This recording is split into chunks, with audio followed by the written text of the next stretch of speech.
আসসালামু আলাইকুম। শামিমা ইয়ামি কুকিংয়ে আরও একটি নতুন রেসিপিতে সবাইকে ওয়েলকাম করছি। আজকে তৈরি করব ঝাল পাস্তা। যারা ঝাল খেতে পছন্দ করো আজকের ভিডিওটি তাদের জন্য। সহজে কিভাবে পাস্তা রান্না করবা সেটাই তোমাদের সাথে শেয়ার করব। শুরুতেই আমি এখানে কড়াইয়ে একটু তেল দিয়ে দিলাম। আমি কিন্তু সরিষার তেলে করছি, তোমরা চাইলে বাটার দিয়ে করতে পারো, আবার যদি মনে করো সয়াবিন তেল বা অলিভ অয়েল যে কোনো কিছু দিয়ে করতে পারবা। এখানে আমি 2টা ডিম নিয়েছি এবং সামান্য পরিমাণে এখানে আমি লবণ দিয়ে ডিমটা খুব সুন্দর করে ভেজে নিচ্ছি। তোমরা কিন্তু চাইলে পরিমাণ বাড়ায়ও করতে পারো। এখানে আমি 2টা পেঁয়াজ, 5-6টার মতো কাঁচামরিচ সামান্য সময় ভেজে নিয়ে তার মধ্যে আমি এখানে সসেস দিয়ে দিয়েছি। যারা সসেস হাতের কাছে না থাকলে এটা স্কিপ করে যেতে পারো, আর যদি একটু টেস্টটা বাড়াইতে চাও তাহলে তোমরা চাইলেই কিন্তু সসেসটা এখানে ব্যবহার করতে পারো। তো এখানে মোটামুটি আমার একটু সসেস যখন দেখলাম ভাজা ভাজা হয়ে গিয়েছে এবং খুব সুন্দর একটা কালার কিন্তু চলে আসছে, তোমরা দেখে বুঝতেই পারছো।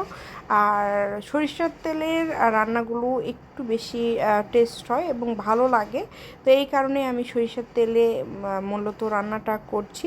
অনেকে আবার সরিষার তেল খেতে পারো না, তারা হচ্ছে এখানে অন্য কোনো কিছু ব্যবহার করবা, বাটার বা অন্য কোনো তেল ব্যবহার করবা। তো এখানে কিন্তু আমি দেখছি যে আমার সসেসটাও খুব সুন্দর ভাজা হয়ে গিয়েছে। এরপরে সেদ্ধ করে রাখা পাস্তাগুলো আমি এর মধ্যে দিয়ে দিলাম। আর পাস্তা সেদ্ধ তো মোটামুটি সবাই জানো, খুবই সহজ। গরম পানি যখন বয়েল হবে তার ভিতরে সামান্য পরিমাণে তেল, একটু লবণ দিয়ে পাস্তাগুলো সেদ্ধ করে নিতে হয়।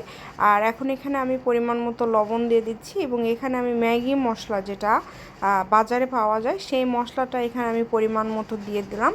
আর সয়া সস থাকছে, তার সাথে আমি এখানে পরিমাণ মতো টমেটো সস দিয়ে দিলাম। আমি একটু সব মশলা বেশি করে দিলাম, তার কারণ হচ্ছে আমি একটু ঝাল ঝাল করব। তোমরা চাইলে কিন্তু মশলার পরিমাণ এখানে কমিয়ে দিতে পারো এবং তোমাদের ইচ্ছা মতো ব্যবহার করতে পারো। এর থেকে সহজ পদ্ধতিতে তো আর কোনো রান্নাই হতে পারে না। যারা আমার রান্নাগুলো দেখতে পছন্দ করো কমেন্ট করে জানাবা, এবং অবশ্যই কিন্তু তোমাদের কার নুডলস বেশি ভালো লাগে না পাস্তা বেশি ভালো লাগে সেটা কিন্তু অবশ্যই আমাকে জানিও।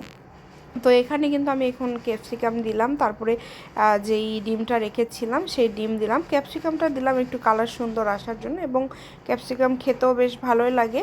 হাতের কাছে যদি সব সময় তো থাকে না, যদি থাকে তোমরা ক্যাপসিকামটা ব্যবহার করতে পারো, এতে করে আলাদা একটা ফ্লেভার দিবে।